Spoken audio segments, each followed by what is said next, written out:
In the hush of midnight, where shadows cling to crumbling pages, welcome to Gothic Dust Diaries. Edgar Allan Poe, the architect of the macabre, lived a life as shadowed as his work. Born in 1809, he was orphaned young. His grief became poetry, pulsing with dread. A pioneer of dark romanticism, Poe's words settle like dust. From The Raven, published in 1845. A tale of grief and omen.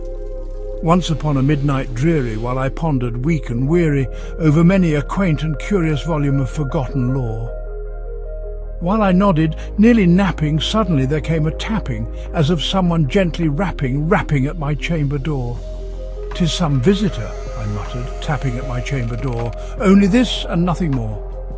Distinctly I remember it was in the bleak December, and each separate dying ember wrought its ghost upon the floor. Eagerly I wished the morrow.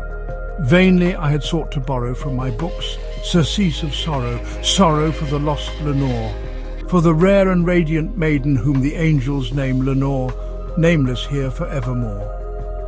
Open here I flung the shutter, when, with many a flirt and flutter, in there stepped a stately raven of the saintly days of yore.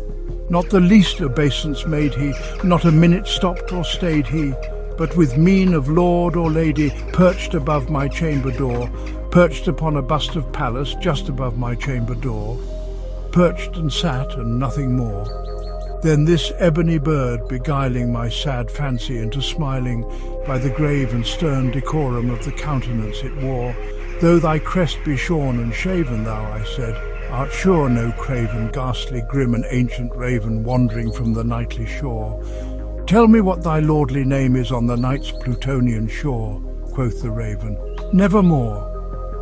The raven's arrival marks a descent into despair. Read the full poem at the Poetry Foundation, link below. This is the first whisper of Poe's verses.